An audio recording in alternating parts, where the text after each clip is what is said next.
Merci pour la fidélité, expression de la confiance à votre chaîne, le reflet de Kinshasa. Et nous voici pour le rendez-vous hebdomadaire, disons la page rétrospective de la semaine pour passer au pain fin ce qu'a été l'essentiel de la semaine. Pour ces numéros, nous recevons pour vous sur ces plateaux le secrétaire général du parti cher, ancien Premier ministre. Nous discutons Adolphe Muzito sur ces plateaux.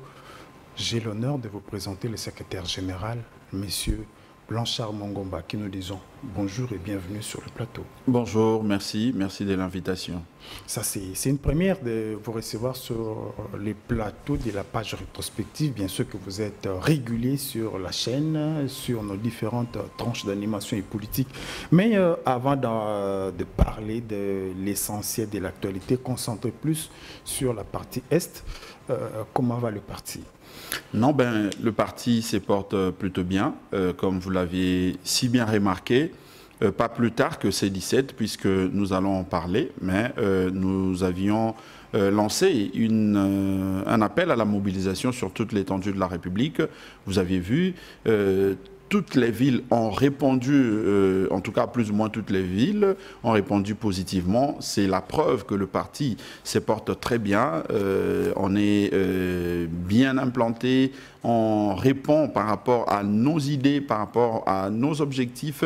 Nous savons ce que nous faisons. Nous avons nos thématiques qui seront développées dans le cadre de notre offre politique. Et la preuve, c'est que par rapport à la situation de l'Est et du pays, aujourd'hui, c'est toute la classe politique et même tout le peuple congolais qui donne raison, non seulement à Adolphe Muzito, mais aussi au Nouvel Élan, dont je suis le secrétaire général, parce que nous étions le premier à prendre le courage, là où tous les autres avaient peur de dire ouvertement qu'il fallait faire la guerre au Rwanda. Nous, par l'entremise de l'initiateur de notre parti politique, nous l'avions dit si haut, et aujourd'hui, je crois que c'est l'option ultime si nous voulons vraiment qu'il y ait accalmie, si nous voulons sécuriser nos frontières et nos populations dans la partie est de notre pays. Oui, vous l'avez dit dès l'entame, bien sûr que nous allons en parler, mais plus d'un Congolais attendait voir le numéro 1 du parti, l'ancien Premier ministre à la marche, ce qui n'a pas été le cas, ne fût-ce que pour la vie de Kinshasa.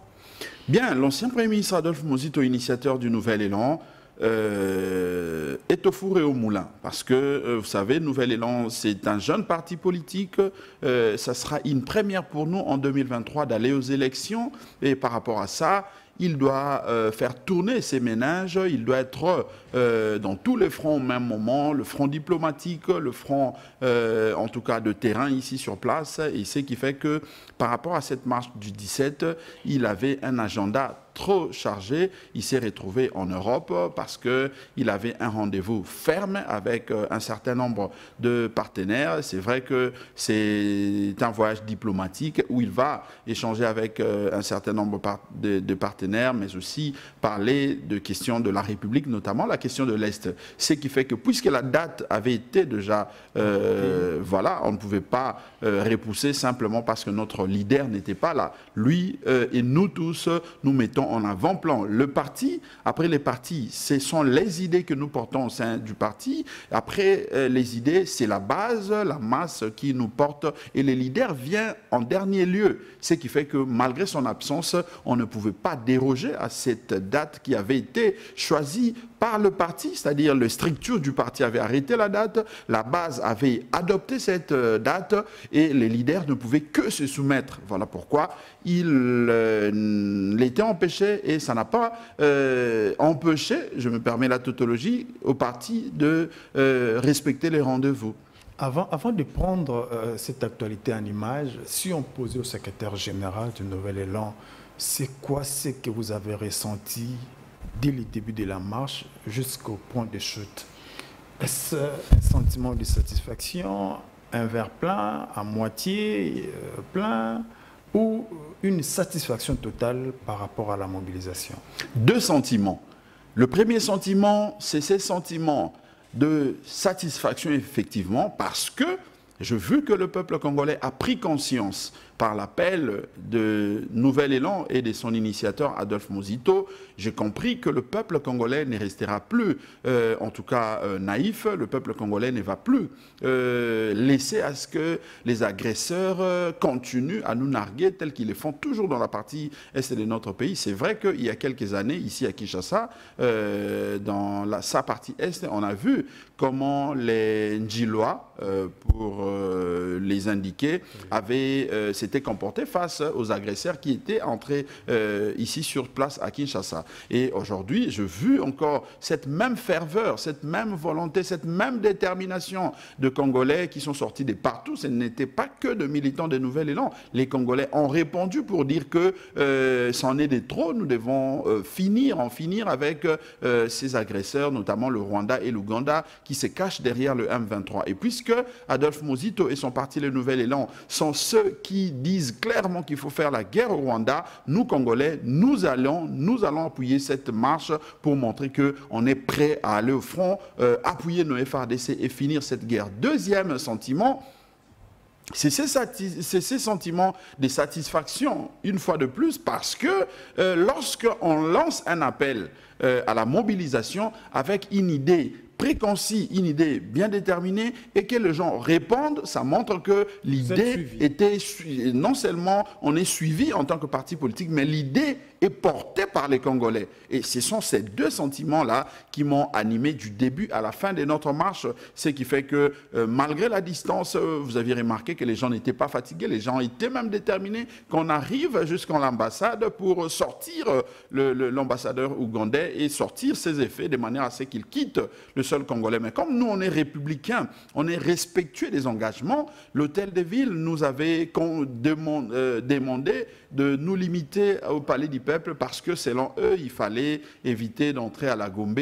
Alors on s'est dit, comme le plus important pour nous, c'était les messages qu'il fallait passer, ce n'était pas forcément aller à un bras de fer pour montrer qu'on est capable d'affronter l'imposture, parce que nous ne croyons pas à cette idée des zones neutres. On s'est dit, autant mieux nous limiter ici, passer notre message, et l'essentiel, c'est que le peuple a compris la quintessence, la nécessité de se mobiliser et de pousser nos FARDC à aller au front. Donc voilà les deux sentiments qui m'ont animé pendant cette marche. Merci beaucoup. Nous allons entamer notre page rétrospective. Comme je l'ai dit au début, nous recevons le secrétaire général du parti Nouvel Élan, parti cher à l'ancien Premier ministre Adolphe Muzito. Suivons en image ce qu'a été cette marche du 17 novembre dernier. Ils sont venus des 4 districts de la capitale pour exprimer publiquement leur soutien au FARDC et exiger immédiatement l'expulsion de l'ambassadeur ougandais accrédité en RDC. Eux, ce sont les partisans du Nouvel Élan, parti cher à Adolphe Muzito. Parti du croisement des avenues Kianza et Université, la marche est passée par le rond-point Ezo, place Capella et rond-point Bongolo.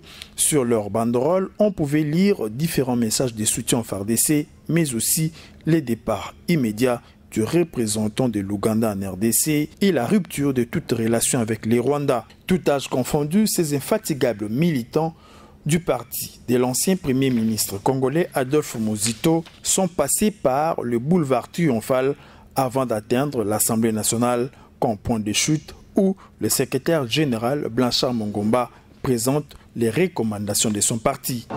Le dépôt par la République démocratique du Congo d'une plainte auprès des instances judiciaires internationales compétentes contre le régime de M. Paul Kagame et celui de M.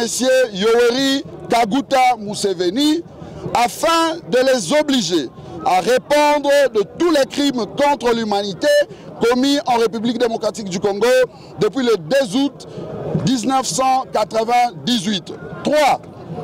La rupture immédiate de relations diplomatiques avec le Rwanda et l'Ouganda, ainsi que la fermeture de frontières avec ces deux pays. Cette marche est la première de la longue série des activités de soutien au FARDC.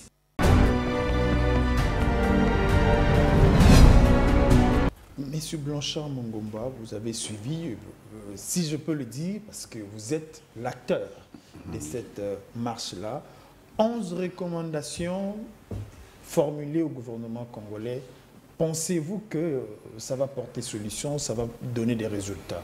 D'abord, je précise que nous ne l'avions pas formulé de manière formelle au gouvernement ou au régime actuel. C'est à notre peuple que nous nous sommes adressés. Parce que, comme vous le savez, les régimes ou le gouvernement ont un mandat et le mandat est limité dans les temps. Or, la situation que nous traversons dans l'Est de notre pays, il faut savoir que cette situation peut durer aussi longtemps que nous serons ici sur Terre, aussi longtemps que nous serons en vie. Parce que le problème du Congo, c'est sa superficie, mais également ses richesses. Ce qui fait que nos agresseurs ne vont jamais nous laisser en paix. Ce qui fait que nos recommandations, nous ne l'avions pas formulées au gouvernement, mais plutôt à notre peuple. Tant mieux si le gouvernement saisisse de ces recommandations pour en faire son cheval de bataille. Je crois que ça peut nous aider à ce que nous puissions aller de l'avant, parce qu'aujourd'hui, il faut dire que l'attitude du régime en place nous laisse un peu dubitatifs, nous laisse un peu perplexes, puisque nous ne pouvons pas comprendre. Je peux prendre les cas, par exemple, aujourd'hui, de ce qui s'est passé à Tunis. On a vu la République démocratique du Congo prendre part à l'activité organisée par Madame la secrétaire générale de la francophonie, qui est une Rwandaise.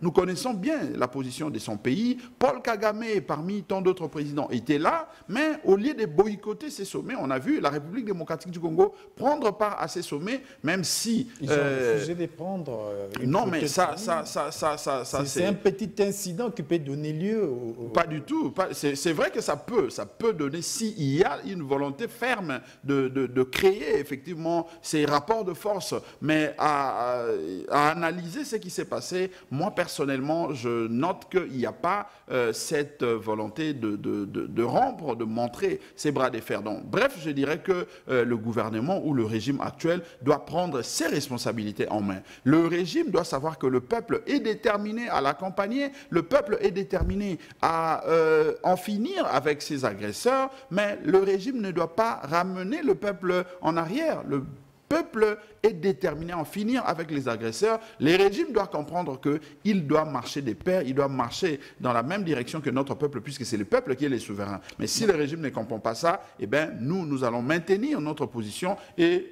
en 2023, sûrement que mon parti politique, le Nouvel Élan, et son initiateur Adolphe Muzito, nous serons au pouvoir. Nous allons tout faire pour que nous puissions mettre, et bien évidemment, en 2023, après les élections. On va en parler. Mais il y a 11 recommandations formulées au gouvernement par l'entremise du peuple. Il y a une qui a retenu mon attention. Nouvel Élan exige le départ immédiat du représentant ougandais.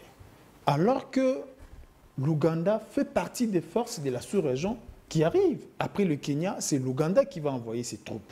Pensez-vous que le gouvernement, comme bien sûr que vous l'avez dit, j'insiste, pensez-vous que les gouvernements qui acceptent, qui est déjà en collaboration, en coalition avec l'armée ougandaise dans la partie Est pour matraquer les ADF, qui est aussi prêt à accepter les troupes ougandaises en RDC, sera disposé à appliquer cette recommandation du Nouvel Élan? Non, mais c'est comme ça que je dis, nous, nos recommandations, nous ne les formulons pas formellement à l'endroit de ceux qui sont au pouvoir aujourd'hui. Nous les formulons à l'endroit de notre peuple qui est les souverains, et c'est ces peuples-là qui va le porter et fera à ce que ça s'impose auprès de toute personne qui aurait une portion, une partie du pouvoir. Parce qu'aujourd'hui, moi je suis d'accord avec vous. Regardez, parmi nos recommandations, nous avions par exemple dit que la communauté des États de l'Afrique de l'Est est une communauté hypocrite. Par conséquent, nous devons nous retirer de cette communauté parce qu'elle ne joue pas un franc jeu. Mais vous remarquerez que lorsque le Kenya, Uhuru Kenyatta, arrive pour faire ses propositions, qui pour nous sont des propositions pour nous faire dormir debout, le gouvernement semble répondre à ça. On vous appelle en Angola avec, voilà, vous y allez, siéger avec les Kenyans, avec tous ces mondes-là, le Rwanda, mais on ne comprend pas ce que cherche le régime actuel. Nous devons chaque fois nous remémorer pour savoir que si hier le Congo était fort, le Congo était respecté par ses tout cas les pays frontaliers, ce n'est pas parce qu'on faisait les yeux doux, ce n'est pas parce qu'on était de bons élèves, non, c'est parce que nous étions capables de créer la tension, créer justement l'insécurité aussi dans ces pays frontaliers. Avec l'armée du Zaïre, du maréchal Mobutu, on ne pouvait pas blaguer. Mais aujourd'hui, nous disons la même chose, que le régime mette en place un mécanisme pour, premièrement, réformer notre armée,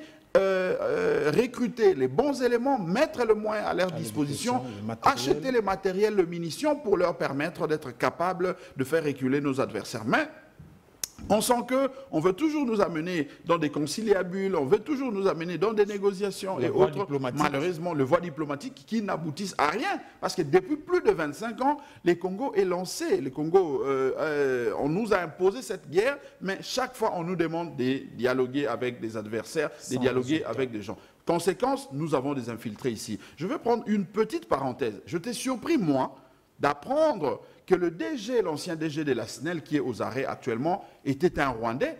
Lorsque le ministre des Affaires étrangères du Rwanda a déclaré haut et fort que le Congo doit libérer son sujet qui est ici, eh bien, je me suis dit, finalement, l'infiltration a atteint un niveau tel que nous ne pouvons plus blaguer avec ces gens, nous ne pouvons plus blaguer avec nos agresseurs. Parce que les gens, quand on parle de l'agresseur, nous disons que nous ne pouvons pas blaguer avec eux, ils pensent qu'il s'agit uniquement du Rwanda. Si c'était même un autre État, on aurait la même attitude, on aurait cette même position. D'où nous disons que nous devons arrêter de blaguer, nous devons arrêter ce genre de conciliabules, mettons notre armée capable, mettons cette armée dans les conditions de manière à nous aider à finir avec cette situation de l'Est. Merci beaucoup. On continue avec cette situation de l'Est parce que l'essentiel de l'actualité de la semaine est porté à l'Est. Suivons cette réaction et on revient au plateau pour continuer les échanges. Parrain du 1-23, Paul Kagame continue son lobbying en faveur de son pays, ce en défaveur de Congolais qui meurent dans l'indifférence totale de la communauté internationale. Et la présence de l'homme du Rwanda en Indonésie n'est rien d'autre que la preuve de la poursuite du lobbying, précise Diabanza Mwananene. Bien que Kagame aux abois, il est en train de faire son lobbying, quelque chose de plus normal. Il fait sa diplomatie. On a besoin du cobalt, dont nous disposons réellement la plus grande réserve mondiale. On a besoin du coltan, nous disposons encore la plus grande réserve mondiale. Soyez-en certains, les multinationales vont continuer à nous inquiéter. Pour cet acteur politique du parti présidentiel, seuls les Congolais vont défendre leur chère patrie. Penser autrement ressemblerait à la faiblesse. Mais toutefois, le Congolais doit comprendre que le sort de notre pays ne dépend que du Congolais. Si nous voulons réellement vivre la paix, le développement, le bonheur, c'est aux Congolais de déterminer ce que nous voulons. Pour lui, il est plus que temps pour que les Congolais s'unissent et défendent le pays. En premier lieu, le Congolais doit devenir ambitieux, compte tenu des enjeux et de tout ce que nous possédons. En second lieu, nous devons réellement nous ranger derrière nos leaders politiques. Et vous allez remarquer que depuis un certain temps, le monde occidental a tendance à utiliser la société civile jeune pour défaire de mouvements politiques qui ont su durer dans le continent. Et ils sont en train de le faire. Ils savent qu'ils sont en train d'ouvrir des portes que nous n'aurons pas la possibilité de fermer du jour au lendemain. Pendant l'hiver, le loup solitaire meurt, la meute survit. Donc nous sommes obligés réellement de s'unir. Aucun membre du groupe G20 n'a pointé les Rwandais comme pays agresseur de la RDC. Désigné facilitateur par la communauté des États d'Afrique de l'Est pour la paix en République démocratique du Congo, Uhuru Kenyatta poursuit sa mission en RDC. Après avoir consulté les acteurs politiques, la société civile du Nord et du Sud Kivu, ainsi que les corps diplomatiques à Kinshasa, l'ex-président du Kenya est arrivé à Goma, où il a été accueilli par le gouverneur militaire Constant Ndima Kangba. Ensemble, ils se sont rendus à Kinyaruchinya afin de palper du doigt des réalités dans lesquelles vivent les déplacés. Ému, la population de ce coin lui a présenté ses desiderata. Tunalala nje, hatuna hata bashi shitingi. Nimeona, nimejionea. Hakuna, tunateseka sana ndani ya nje. Jo. Acha mama apite. Wewe usituelewe. Sasa songa mbele. Yes. Tufika hapo pale sisi watusi wakatukimbia hapo, walishakatakata wasukula yuru, walishabamaliza maka tunateseka na watoto wa baba tunateseka zaidi, tukwala njala, tunashinda njala, watu ya Rutshuru tunateseka, maka Kagame anatutesia vitu vya mbaya, maka anatukimbia vitu vya hatari sana. Uhuru Kenyatta présentera une feuille de route afin de trouver des pistes de solutions pour amener la paix à l'est de la République démocratique du Congo. Monsieur le secrétaire général, vous avez suivi tour à tour ces deux reportages, l'un sur la présence du président rwandais, Paul Kagame, dans les sommets des grands, c'est-à-dire le G20. Le Rwanda est présent, pourtant le pays agresseur n'y est pas, ça c'est le premier reportage. Le deuxième, alors que les grands invitent l'agresseur, on nous envoie Uhuru Kenyatta pour des négociations diplomatiques. N'est-ce pas une façon de nous dire que l'essor de la RDC est lié par les grands? Non, mais c'est tout à fait normal. C'est que le Congo ne pourra jamais rester en paix tant que nous savons que le Congo, aujourd'hui, fait l'objet du complot international. Et c'est à nous, Congolais, justement, de prendre nos responsabilités en main, à nous, Congolais, de prendre conscience de cette réalité de manière à mettre en avant-plan le mécanisme qui pourront permettre à ce que nous puissions imposer un rapport de force qui fera à ce que nous puissions être pris au sérieux, nous puissions être respectés. Mais ce qui est contradictoire, c'est justement les délégués, ou je ne sais pas moi, le membre de la majorité que je suivis tout à l'heure, il dit une chose et son contraire, parce que lorsqu'il dit que le Congolais doit savoir que nous ne pouvons pas compter sur les autres, c'est-à-dire la communauté internationale et autres, nous devons compter sur nous-mêmes, mais son régime, où il est membre de l'Union dite sacrée, continue à faire le contraire de ce que lui est en train d'évoquer, de dire. Parce que quand il dit que nous devons compter sur nous-mêmes, mais c'est son régime, son chef, M. Tshilombo, qui continue à s'appuyer sur Uhuru Kenyatta et les autres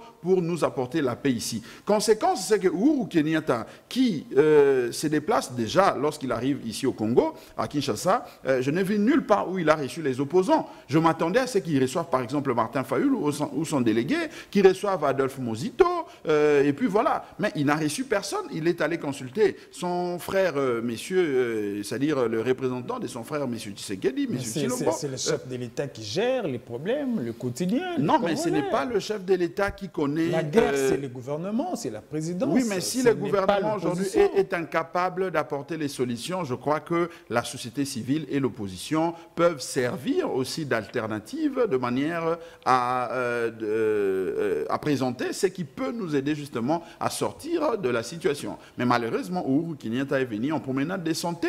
Il est venu saluer son...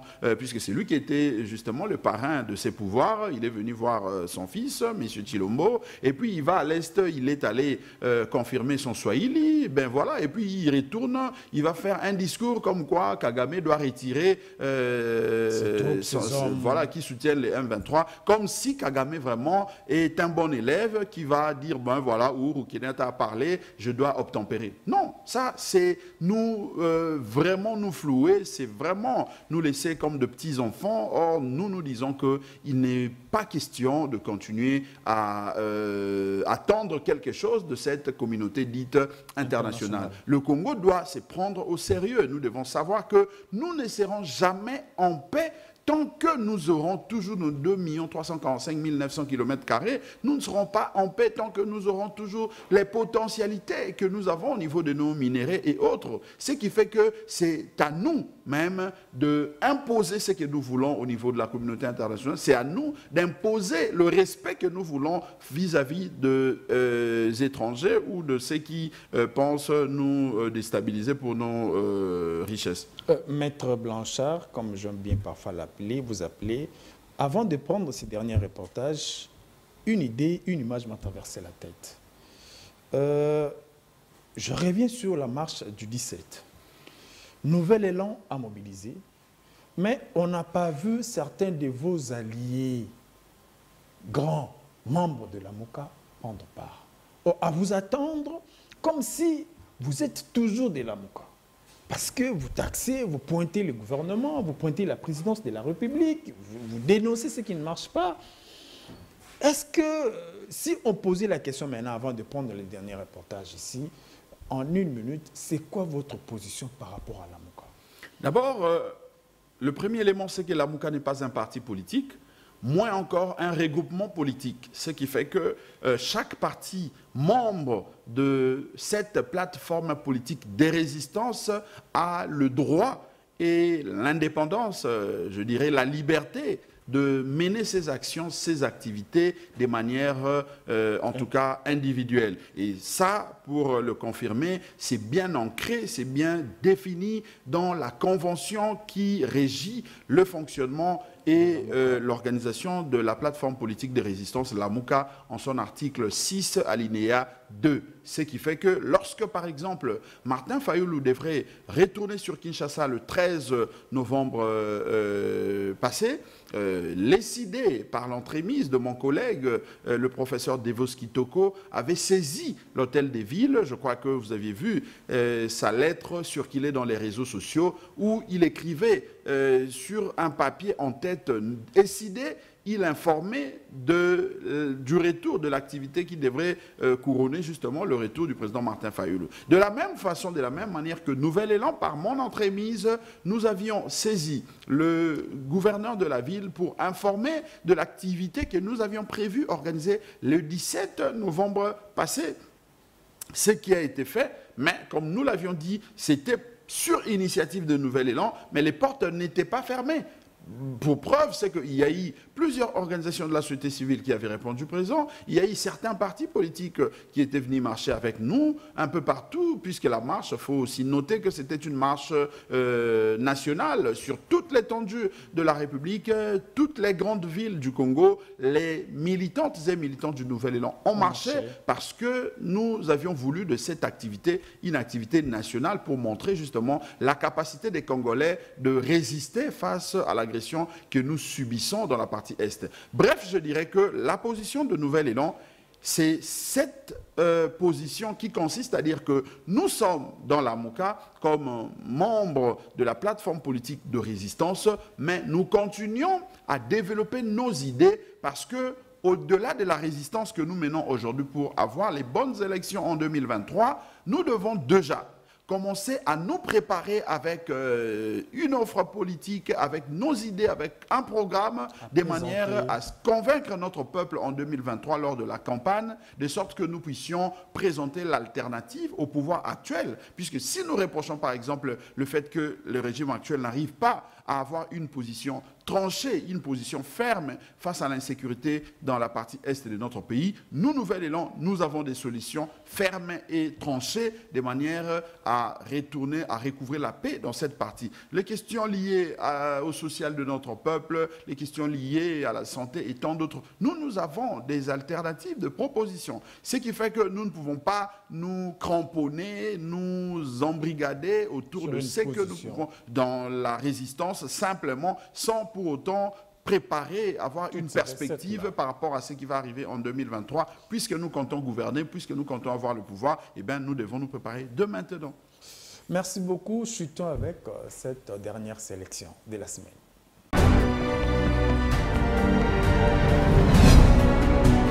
Martin Fayulu s'est dit très préoccupé par la situation sécuritaire tendue dans l'est du pays. Selon le président délécidé, c'est le Rwanda et l'Ouganda qui sont à la base de la déstabilisation de cette partie du pays qui s'étend dans d'autres parties, notamment dans les Maïndombe et les Kwilu. L'homme à la chemise blanche accuse à cet effet les chefs de l'État d'être des mèches avec ses deux voisins agresseurs. Pourquoi M. Tshisekedi n'a-t-il jamais pointé du doigt directement M. Kagame en le désignant comme étant l'auteur principal de cette agression? Les discours, c'est bon, mais qui est responsable du génocide congolais. 10 millions de morts depuis 1993 et de 6 millions de déplacés internes. Autre question. Pourquoi le gouvernement de M. Tshisekedi n'a-t-il jamais saisi le Conseil de sécurité des Nations Unies pour que celui-ci déclare le Rwanda comme pays agresseur de la RDC? Parlant du processus de Nairobi, Martin Fayulu dénonce une machination du pouvoir en place en rapport avec les élections de 2023. En effet, M. Tshisekedi a signé de nombreux accords avec les pays qui nous agressent et aucun de ces accords n'a été révoqué. De ce qui précède, j'accuse M. Félix Antoine Tshisekedi Tshilombo de haute trahison. M. Félix Tshisekedi et ses mentors sont cyniquement et désespérément à la recherche d'un argument électoral et de conservation de pouvoir. Ayant en effet constaté que M. Félix Tshisekedi ne pourra pas gagner les élections de 2023, ses parrains sont venus à sa rescousse en imposant à la RDC une guerre qu'il devrait gagner à temps voulu afin de lui donner l'occasion de se présenter en sauveur de la population congolaise qui ne jure que par la paix. L'homme à la chemise blanche a appelé à la mobilisation des Congolais dans l'ensemble du pays et de ceux de la diaspora à être derrière les FARDC qui se battent pour défendre la mère patrie.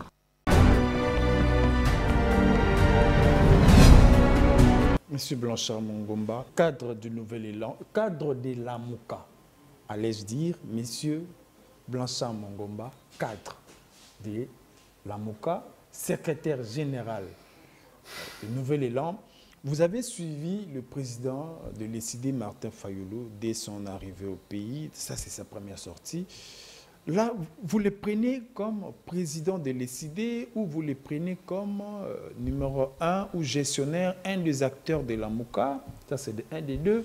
Comment vous avez trouvé l'essentiel de sa communication, l'essentiel de son message, tant sur la gestion de ces conflits par le chef de l'État, des manœuvres pour désorienter les élections, accusés de complicité. Comment recevez-vous ces messages en chute par là? D'abord, je commence par dire que le président Martin Fayulu est l'un des leaders de la plateforme politique de résistance Lamouka. Il est un des membres du Présidium, l'organe suprême de la plateforme politique de résistance Lamouka. Et en tant que tel, à ce jour, il est le coordonnateur et porte-parole de la plateforme politique de résistance Lamouka. Mais je fais noter que cette communication faite par le président Martin Fayulu, il l'a fait non pas comme coordonnateur de la Mouka, mais il l'a fait plutôt comme président de l'ECD.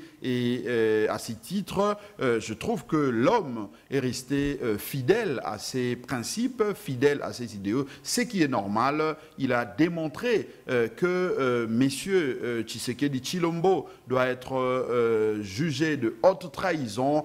Il a apporté les éléments qui sous-tendent justement cette position. Moi, je crois que Martin Fayulu, c'est un grand leader politique. Nous ne pouvons pas, ce n'est pas à moi ici de remettre en cause ce qu'il a dit. Je constate qu'il a démontré, il a donné les éléments qui justifient justement sa prise de position. Et je respecte cette position, puisque c'est la position de l'ECD. Je respecte, mais maintenant, voyons voir comment cela va se passer. Et le plus important, c'est que il revient sur ce que nous disons, c'est que nous devons nous mobiliser pour que nous puissions mettre un terme aux tueries de la partie est de notre pays. Donc voilà, moi, c'est ce que j'ai retenu de plus important, et c'est aux autres de prouver qu'ils ne sont pas dans ce que le président Martin Fayulu est en train de dire, parce que l'invectiver, dire qu'il a menti, dire tout ce que l'on peut dire, puisque je suivis même le secrétaire général, le collègue de l'UDPS, aller s'attaquer à Martin Fayulu parce qu'il a dit ce que nous venons d'entendre sur M. Tshilombo. Ben, moi, je pense que ce n'est pas ça, cette position-là, que le collègue de l'IDPS devrait avoir. La position d'un responsable d'un parti politique devrait être plutôt celle qui allait consister à nous donner les éléments contraire les éléments qui contrarient, qui met en mal les arguments développés par Martin Fayulu. Mais lorsqu'il passe pour s'attaquer à la personne de Martin Fayulu, je crois que ce n'est pas ça la démocratie, puisque nos amis disent qu'ils se sont battus pour la démocratie et nous devons donner une autre image de la démocratie de notre pays, nous devons donner une autre image à notre peuple de la politique que nous faisons. Voilà pourquoi nous, tout en étant dans la résistance, au sein des Nouvel Élan, nous nous battons pour faire autrement la politique. Nous nous battons pour faire mieux, de manière à présenter nos idées, de manière à présenter les valeurs que nous voulons pour la démocratie, de manière à faire bénéficier l'État congolais, la République démocratique du Congo, de ce qui peut être justement bénéfique pour nous aujourd'hui et pour les générations à venir. Donc je crois que c'est ce qui est beaucoup plus important que de nous attarder autour de ce qui ne profite pas directement à notre peuple. Je l'ai dit et je le répète, l'essentiel de l'actualité de la semaine est porté dans la partie Est. Nous parlons de la guerre, de l'agression rwandaise par l'entremise de M23. Le chef de l'État a lancé tantôt un appel à la mobilisation générale. Est-ce qu'aujourd'hui, les deux leaders restants de la Mouka sont prêts à aller vers le chef de l'État au nom de la paix? Oui, ben, moi je crois qu'aujourd'hui, c'est que le Nouvel Élan a fait, par exemple, aujourd'hui, c'est une preuve que nous sommes de républicains. Au-delà de la question ou du débat politique, de questions politiciennes, nous sommes capables aujourd'hui de transcender nos égos pour apporter nos idées de manière à résoudre la crise dans la partie Est. Aujourd'hui, je pense que Adolphe Muzito et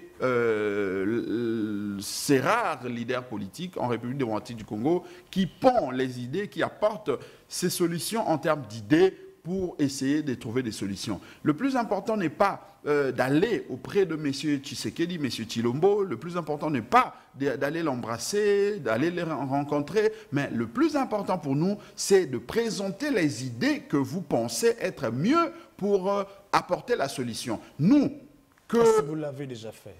Mais on l'a fait. Oui, par quel canal? C'est par la marche qui a chuté par la lecture? Une communication, effectivement. Ou il y a des canaux par lesquels il faut passer pour faire entendre ou faire parvenir aux gestionnaires les solutions ou les issues des sorties de cette crise? Nous considérons que nous sommes dans une république. Et la république est synonyme de la volonté de ces peuples souverains qui passent par divers canaux, par divers moyens. Et le moyen que nous utilisons pour apporter notre contribution pour faire avancer la République, c'est justement lorsque nous présentons nos idées, nous mettons à la place publique, c'est pour que ces idées servent à toute personne de bonne foi qui aimerait bien s'en servir pour essayer d'apporter des solutions tant soit peu par rapport aux problèmes qui nous endettent dans la partie Est. Nous étions le premier à dire qu'il fallait faire la guerre au Rwanda. On a été invectivé, Adolphe Muzito a été invectivé, même au sein de la Mouka à l'époque par ses pères Jean-Pierre Bemba et Moïse Katumbi. Mais aujourd'hui, je vois que même au sein de l'Union dite sacrée, les gens sont fiers de dire que nous devons faire la guerre. Nous disons par exemple que nous devons construire un mur de séparation entre nous et le Rwanda parce que nous disons qu'il faut contrôler les entrées et les sorties dans cette partie de la République. Ces frontières-là doivent être gérées. Nous avions dit qu'il fallait augmenter le budget de la défense. On a vu que finalement le régime s'est servi de cette idée. Ça au moins nous nous en félicitons. Ils se sont accaparés de cette idée. Ils ont élaboré un budget de plus ou moins 1,4 milliard 400 millions de dollars, ce qui est une bonne chose. Mais en plus de ça, on a ajouté un supplétif en disant qu'il ne suffit pas de programmer ces budgets, mais il faut encore respecter ces budgets et punir ceux qui détournent l'argent de militaires de manière à respecter l'affectation de cette enveloppe. Ça, nous l'avions ajouté. Donc, ce sont les idées comme ça qui peuvent aider ceux qui sont aux affaires à améliorer leur façon de voir et aller de l'avant. Nous disons que nous faisons confiance en notre peuple. Le 5 ans de M. Tshilombo vont prendre fin en 2023 et nous pensons que le peuple qui nous entend, le peuple qui nous suit, il sait comprendre nos idées, il sait comprendre ce que nous proposons par rapport à chaque secteur et c'est ces peuples-là qui vont nous donner le pouvoir. Il n'est pas important aujourd'hui d'aller rencontrer M. Félix Tshisekedi, dîner avec lui, je ne sais pas moi, ce n'est pas important pour nous. Le plus important, effectivement, nous devons parler le même langage, mais le même langage, ce n'est pas par le fait que nous devons nous retrouver autour d'une table. Le plus important, c'est de donner des idées. Parce que s'il fallait se retrouver autour d'une table, nous l'avions dit pour les élections, il fallait que nous puissions nous mettre autour d'une table et nous continuons même jusqu'à ces jours d'insister que nous devons nous mettre autour d'une table pour baliser les chemins, proposer les réformes que nous avions, plutôt appliquer les réformes que nous avions proposées de manière à planifier les élections de 2023. Mais ils ne veulent pas nous écouter. Non, ils ne nous écoutent pas. Ils ne nous écoutent pas de cette oreille-là. Mais quand il s'agit de l'insécurité dans l'Est, ils pensent que nous devons nous mettre autour d'une table. Nous nous disons non. Si vous voulez vraiment que nous puissions parler le même langage, servez-vous de nos idées et dites au peuple que telle idée, nous l'avions puisée d'Adolphe Monsito et des Nouvel Élan. Je crois que c'est ce qui est important. Le reste, c'est au peuple de trancher et de juger. Merci beaucoup. C'est la fin de cette page rétrospective de la semaine. Nous avons reçu pour vous le secrétaire général des Nouvel Élan, parti cher à l'ancien Premier ministre Adolphe Monsito. Nous citons Maître Blanchard Mongomba. Si on vous demandait de conclure en 1 minute. En 1 minute, je dirais que le Congo, c'est notre mère patrie. Nous avons tout intérêt de la protéger et par rapport à ça, nous devons en interne comme au niveau extérieur prendre des positions, poser des actes qui ne vont pas nous rattraper demain. Parce qu'aujourd'hui, qu'on le veuille ou pas, la situation que nous avions vécue lors des élections de 2018 fait partie aussi de ce que nous sommes en train de subir aujourd'hui. D'où ressaisissons-nous pour qu'en 2023, nous puissions avoir les bonnes élections, lesquelles élections vont permettre au peuple de voter un programme conséquent, lequel programme aura des options claires par rapport à la diplomatie, par rapport à la sécurité, par rapport à l'économie, par rapport au social de notre pays, de manière à consolider la République, de consolider la nation congolaise. Si nous ne commençons pas à ce niveau-là, nous risquerons d'avoir les dirigeants imposés par la communauté internationale. Or, la communauté internationale, avec sa stratégie de déstabiliser notre pays, nous aurons le même résultat et malheureusement, nous risquerons, alors que nous ne les souhaitons pas, de perdre les Congos, nous risquerons de conjuguer les Congos comme nous conjuguons aujourd'hui l'ex-Yougoslavie au passé. Merci beaucoup une fois de plus pour vous qui avez donné du temps à cette page rétrospective. Restez branchés sur le Reflet de Kinshasa et suivez cette émission en rediffusion lundi à 6h30.